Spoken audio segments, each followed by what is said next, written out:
music fades, all is stripped away, and I simply come.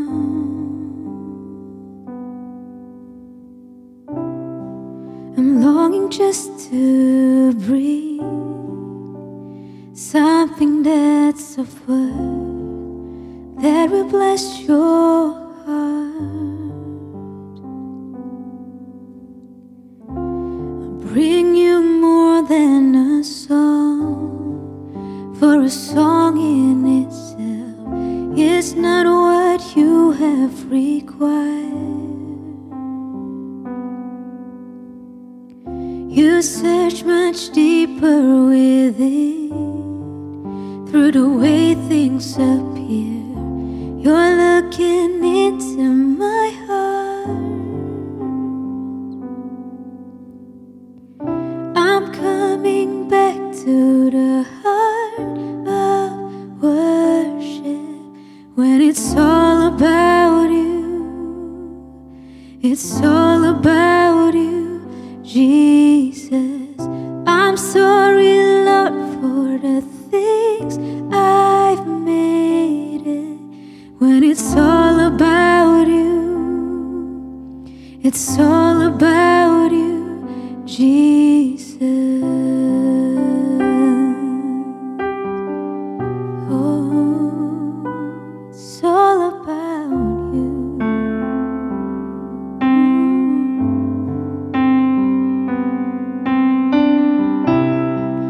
King of endless worth, and no one could express how much you deserve.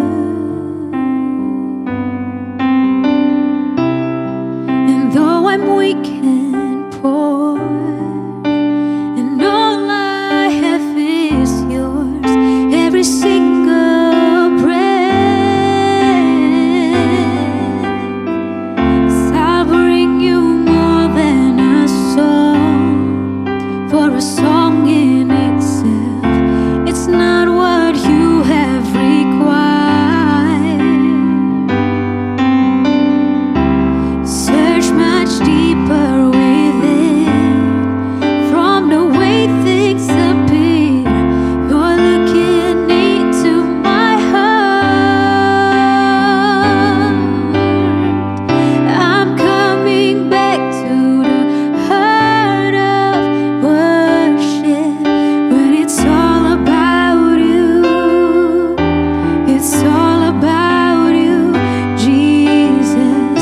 I'm sorry, Lord, for the things I've made it. When it's all about you, it's all about you, Jesus. I'm coming back to the heart of worship, when it's all about you. It's all about you, Jesus. I'm sorry, Lord, for the things I've made it. When it's all about you, it's all about you, Jesus. Oh, it's all about you. All about you. It's all about you.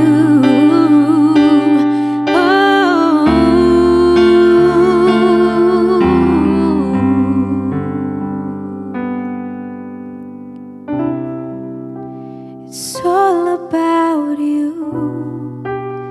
It's all about you. It's all about you, Jesus. It's all about you. It's all about you.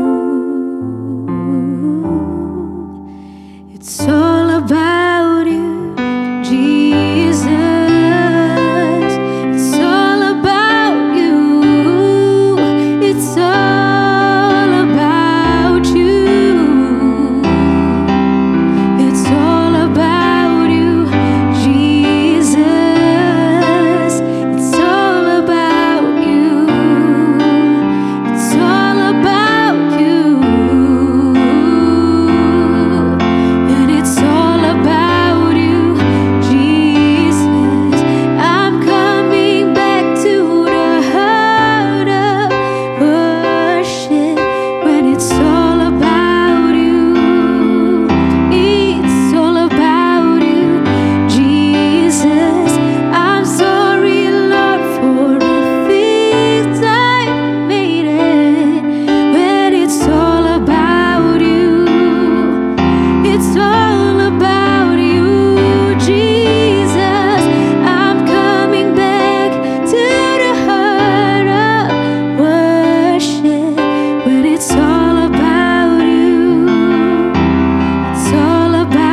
Jesus, it's all about you. It's all about you. All about you, Jesus.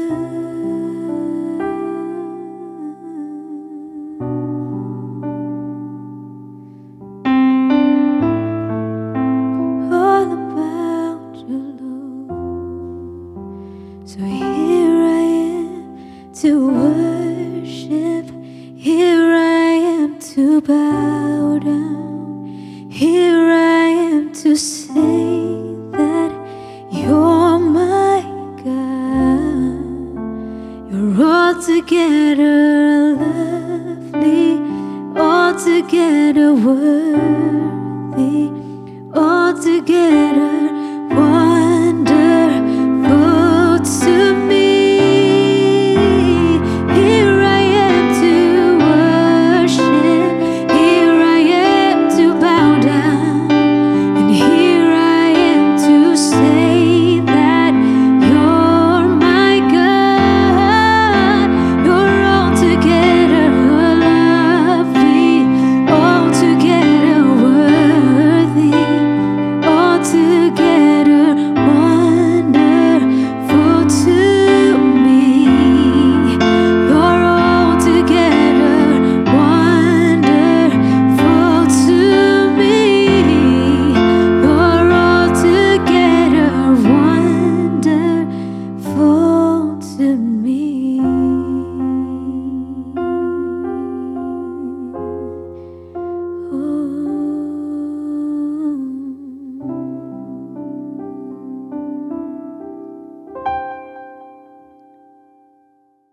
Shalom warga kerajaan yang luar biasa, kembali lagi dalam Voice of Victory dan tema bulan ini adalah Living as Change Agent. Bicara change agent, agen perubahan. Hanya orang yang sudah diubahkan yang bisa mengubah orang lain, yang bisa mengubah komunitas, orang yang sudah dipulihkan yang bisa memulihkan.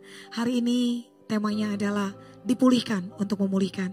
Ada seorang kisah wanita yang luar biasa, perempuan Samaria, yang dalam Yohanes 4 dia telah menjadi change agent yang luar biasa dipakai Tuhan. Saudara, hari itu dimulai dengan dikatakan Yesus harus melintasi Samaria. Padahal rasanya orang Yahudi hari itu haram untuk lewat Samaria. Tetapi hati Yesus adalah jiwa-jiwa. Maka itu hati kamu dan aku harus sama. Yesus adalah penerobos. Kalau yang lain gak mau, maka Yesus akan tetap melakukan apa yang Bapa mau. Saudara, dia harus melintasi Samaria karena ada agenda yang luar biasa untuk seorang perempuan. Saudara, perempuan ini terluka. Perempuan ini sakit. Dan Yesus tahu itu, ada agenda yang besar untuk dia. Yesus mau dia harus pulih. Karena saudara tahu, dia akan dipakai Tuhan luar biasa. Hari ini saya mau kasih tahu sama kamu, Yesus mau kamu pulih. Karena Tuhan mau pakai kamu dengan hebat sebagai change agent yang luar biasa, saudara. Saudara, banyak hal dalam hidup ini yang Tuhan mau pakai, Tuhan mau lakukan yang besar dalam hidup kita, tapi kita belum pulih. Kalau kita udah pulih, saudara, seketika itu segala hal yang baik boleh terjadi dalam hidup kita. Maka itu hari ini kamu mesti ngerti, sama dengan perempuan Samaria itu, dia mau kamu pulih. Maka yang pertama, kamu harus berjumpa dengan Yesus. Saudara, dalam Yohanes 4, bukan perempuan ini yang menemui Yesus. Sekalipun hari itu dikatakan bahwa Yesus sangat letih karena perjalanan. Karena kira-kira jam 12 siang bolong, saudara, dia pergi ke sumur untuk menimba air. Itu adalah perempuan yang memang sangat unik, saudara. Biasanya dikatakan Ribka hari itu datang ke sumur jam 3 petang, jam 4 petang, saudara. Bukan siang bolong. Tetapi dia harus pergi siang bolong karena dia gak mau ada orang lihat dia. Dia orang yang sudah sangat-sangat punya masalah, saudara. Sehingga dia gak mau ketemu sama orang. Tetapi saudara, hari itu dia berjumpa Yesus. Satu-satunya bisa memulihkan kamu kalau kamu berjumpa dengan Yesus. Yang pertama, kamu harus berjumpa dengan Yesus. Tanpa perjumpaan dengan Yesus, kamu gak akan pulih. Kamu bisa coba pakai cara lain seperti perempuan ini. Dia coba untuk cari air di sumur. Dia coba dengan air dunia. Tetapi kamu gak akan pernah pulih. Kamu hanya akan haus. Gak ada yang bisa memuaskan kamu kecuali Yesus itu sendiri. Ada lagu bilang begini, tak seorang pun dapat menghiburku, tak seorang pun dapat menolongku, hanya Yesus jawaban hidupku. Dan dahsyatnya, Yesus yang datang menemui perempuan ini. Sama, dia yang datang menemui aku, 22 tahun yang lalu, dan dia juga datang menemui kamu hari ini. Saudara, karena kamu sangat berharga. Yesaya 43 ayat 4 bilang, kamu berharga, kamu sangat dikasihi, dia sangat mengasihi kamu, kamu sangat mulia. Itu cukup. Yang lain gak nganggap kamu berharga, yang lain menganggap kamu sia-sia, tapi Yesus peduli sama kamu. Kamu harus berjumpa dengan dia, maka kamu akan pulih. Kamu gak bisa bilang, kalau suami saya pulih baru saya pulih. No, cuma Yesus yang bisa pulihkan kamu. Kamu bisa pakai cara-cara dunia, saudara, untuk pulih. Kamu gak akan pernah bisa pulih.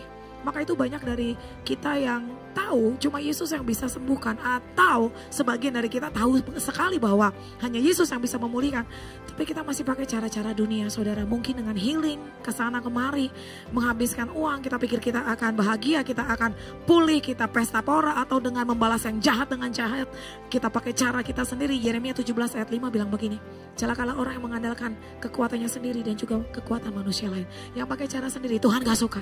Tuhan mau kamu pakai caranya Tuhan, yaitu kamu harus berjumpa dengan Yesus. Dan saudara tahu, cuma Yesus yang bisa memulihkan kamu. Dia yang datang, dia menawarkan air hidup hari itu kepada perempuan itu. Perempuan Samaria hari itu datang ke sumur, dia gak ngomong apa-apa, tapi Yesus yang datang sama dia dan bilang, berilah aku minum. Lalu dia pertama ngomong, sir, memang boleh? Apakah boleh Yahudi ngomong sama Samaria? Tetapi kemudian Yesus mau bicara sama dia. Yesus mau sabar sama dia. Yesus mau get engaged sama perempuan ini. Karena dia punya rencana besar buat perempuan ini. Karena perempuan ini berharga, saudara. Sama seperti kamu dan aku. Maka dia menawarkan, seandainya kamu tahu, kasih karunia Allah hari ini sudah datang sama kamu. Yesus bilang begitu. Dia kasih tahu ada kasih karunia yang hebat hari ini, bahwa seandainya kamu tahu siapa yang minta minum ini, niscaya kamu gak akan pernah lagi minta ambil air di sumur ini. Karena seandainya kamu tahu siapa yang datang pada kamu hari ini, kamu akan sangat bahagia. Saudara yang terkasih, sampai hari itu perempuan ini mulai dari manggil sir, kemudian memanggil Lord. Tuhan, apa iya kamu lebih besar dari nenek moyang kami, dari moyang kami Yakub? Dia yang memberikan sumur ini kepada kami. Dia mulai percakapan dengan Yesus. Dan saudara, dia punya respon yang baik. Dia gak keras hati. Dia mau dipulihkan. Sebesar apapun saudara hari ini yang terjadi sama kamu, kalau kamu gak mau dipulihkan, saudara, mungkin Tuhan udah lawat kamu, tapi kamu gak mau dipulihkan, kamu gak bisa pulih. Pada akhirnya keputusan itu ada di tangan kamu. No one can choose that for you. Gak ada yang bisa memilihkan itu sama kamu. Dia mau mengalami perjumpaan dengan Yesus dan dia mau sembuh. Karena dia bilang begini, waktu Yesus bilang, seandainya kamu minum air ini, kamu gak akan pernah haus lagi. Bahkan dari sini akan keluar mata air yang terus memancar. Orang yang udah pulih akan seperti mata air terus memancar, saudara. Keadaan apapun gak bikin dia jadi capek. Keadaan apapun gak bikin dia jadi lemah. Karena orang yang sudah pulih, yang keluar itu adalah mata air yang terus memancar buat dia. Saudara yang terkasih, hari itu saudara, perempuan ini merespon dengan luar biasa. Dia mau dan dia bilang sama Yesus, berilah aku air itu. Dan saudara, ayat 16 Yesus bilang begini, panggil suamimu, datang ke sini. Lalu perempuan itu bilang, aku gak punya suami. Dan Yesus bilang, yes, benar, kamu gak punya suami karena kamu udah punya 5 suami. Dan yang sekarang, ini bukan suamimu, saudara. Ini bukan suamimu, bisa jadi itu suami orang. Saudara, perempuan ini mau mengakui. Yang kedua, kamu berjumpa dengan Yesus, dan yang kedua, kamu harus mau mengakui kesalahan kamu. Saudara, hari itu perempuan ini gak menolak, dia gak membenarkan diri. Banyak sekali dari kita seperti mungkin Yesus yang seperti sama perempuan ini gak pakai tedeng aling-aling, saudara. Kamu masalahmu adalah laki-laki, masalahmu adalah seks, begitu saudara. Dan dia mau mengakui, itu butuh kerendahan hati. Sering dari kita selalu mungkin kita pikir kita victim, kita selalu mempermainkan victim player. Saya ini korban, padahal kita pelakunya. Karena kita gak mau ngaku. Kita mungkin berpikir, kenapa ya bisnis saya begini, kenapa keluarga saya begini. Kita nyalahin pasangan kita. Kita gak mau mengakui kesalahan kita. Satu kali saya ketemu ibu itu bilang akan bercerai dengan suaminya, dan dia minta didoakan sama saya. Dan dia bilang masalahnya karena suaminya gak kasih dia nafkah, karena suaminya kasar. Lalu setelah sudah hampir sejam lebih, saudara, hampir 2 jam kita bicara, ternyata inti masalahnya bukan suaminya kasar, bukan suaminya gak kasih dia makan, tapi karena dia punya selingkuhan. Saudara, wanita ini mau mengakui. Saudara, dikatakan dalam 1 Yohanes 1 ayat 9, jika kamu mau mengakui kesalahanmu dan minta ampun, Dia adalah Allah yang setia dan adil yang akan memulihkan kamu. Gak ada yang terlalu rusak yang gak bisa dipulihkan Tuhan. Tapi Roma 10 ayat 10 bilang, dengan mulut orang harus mengaku dan diselamatkan. Jangan munafik hari ini. Jadilah seperti wanita Samaria ini. Saya gak tahu kenapa dia harus punya 5 suami. Tapi saya bisa rasakan dia punya hati. yang mau untuk merespon, hati yang mau mengakui kesalahan, dia merespon firman Tuhan, maka itu dia dipulihkan. Yang terakhir, dia meresponi firman Tuhan. Waktu Yesus bicara, kalau kamu terima air ini, kemudian mereka bicara tentang menyembah tidak lagi. Perempuan ini gak tahu menyembah yang benar ada di mana. Dia bilang, kamu akan bilang pasti di Yerusalem. Tapi Yesus bilang, bukan di gunung ini. Karena hari itu Yerobeam menutup akses semua, sehingga Israel Utara gak pernah bisa lagi menyembah di bait Allah. Maka itu saudara, dia hari itu gak tahu kebenaran. Dia bilang, tetapi kamu pasti akan bilang bahwa menyembah itu di Yerusalem, bukan lagi di gunung ini. Gunung itu hari itu dibuat oleh Yerobeam, ada penyembahan berhala, supaya orang-orang Israel Utara gak lagi datang ke Israel Selatan untuk menyembah. Karena takutnya Yerobeam itu takut orang-orang akan kembali kepada Yehuda, akan kepada keturunan Daud. Dan dia gak mau itu. Pemimpin yang gak takut akan Tuhan akan melakukan banyak cara untuk tetap memiliki kepemimpinan dengan cara yang gak baik. Nah saudara, hari itu perempuan ini gak tahu. Dan dia bilang, apakah di gunung ini penyembahan berhala yang selama ini dia lakukan? Tetapi kamu pasti akan bilang di Yerusalem. Tetapi Yesus bilang bukan di gunung ini, bukan lagi di Yerusalem. Yesus lagi ngajarin perempuan ini. Saya melihat Yesus mengajari firman dan perempuan itu mau merespon. Hari itu waktu Yesus bilang akan ada waktunya bahwa penyembah yang benar tidak lagi menyembah di sana di sini, tetapi Allah mencari penyembah-penyembah yang menyembah dalam kebenaran. Bahkan Yesus hari itu juga bilang bahwa keselamatan akan datang dari orang Yahudi. Maka perempuan itu bilang begini, mulai makin dalam pembicaraannya. Karena dia merespon, kalau kamu mau dipulihkan, kamu harus merespon saudara.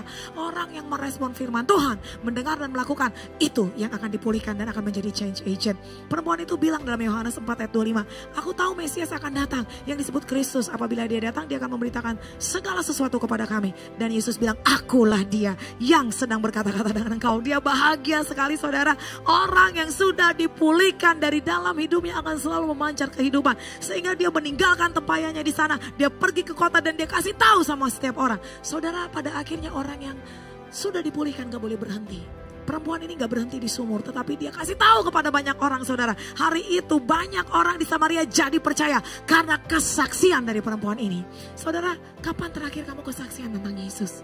Change agent adalah hidupku, Kisah Rasul 20 ayat 24 yang menjadi tema bulan ini. Gak akan berharga, my life worth nothing unless, kecuali jika aku mau pakai untuk memberitakan kabar baik tentang cinta Yesus ini kepada semua orang, untuk menyelesaikan tugas yang dia berikan, yaitu memberitahu kepada banyak orang tentang cinta Tuhan kepada aku.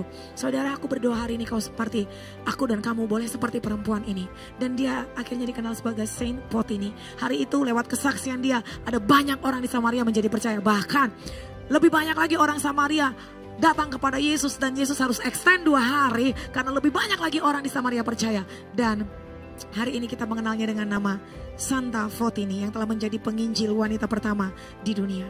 Sekalipun hari itu dia harus menderita. Saudara, dia gak berhenti di sumur, tetapi dia pergi sampai ke Afrika bersama dengan 5 saudarinya dan 2 anaknya. Dia gak bawa lagi suaminya yang ke-6 karena dia tahu itu bukan suaminya. Dia berhenti, dia mau mengakui kesalahan dan dia pulih. Dan saudara tahu orang yang sudah dipulihkan akan dipakai Tuhan luar biasa. Mengalir kasih Allah yang hebat dari hidupnya. Dia gak mau diam, dia cerita kepada semua orang. Sampai dia dipakai di Kartage Afrika. Bahkan ketika zaman Kaisar Nero, dia juga memberitakan Injil di Roma. Sekalipun itu ada bahaya besar, penganiayaan yang hebat. Dan bahkan dia bisa membawa anak dari Nero, Domnina, menjadi seorang pengikut Kristus. Saudara, sekalipun akhirnya sampai pada akhir hidupnya dia mengalami dikuliti, saudara-saudaranya juga mengalami pembantaian yang luar biasa, anak-anaknya, tapi dia tidak pernah diam. Dia cerita tentang cinta Tuhan kepada banyak orang.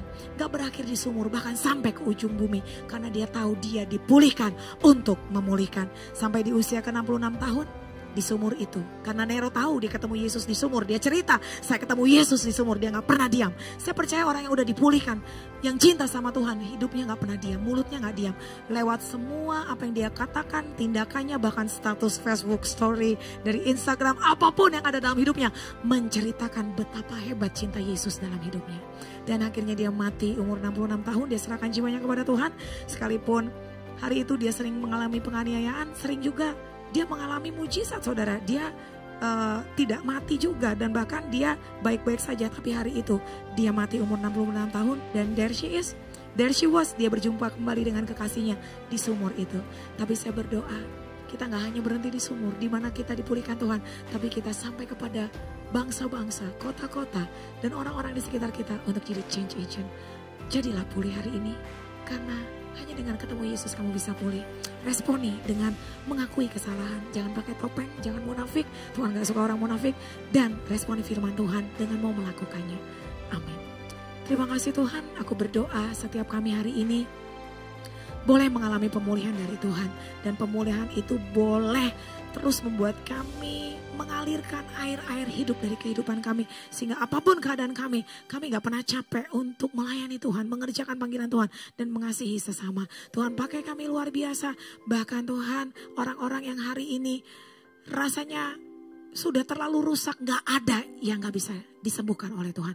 Jadilah pulih hanya dengan berjumpa dengan Yesus, meresponi panggilannya, meresponi firman-Nya, dan jangan cuma berhenti di situ. Ceritakan pemulihan ini kepada banyak orang, sehingga banyak orang dipulihkan. Terima kasih Tuhan, dalam nama Yesus kami berdoa. Amin.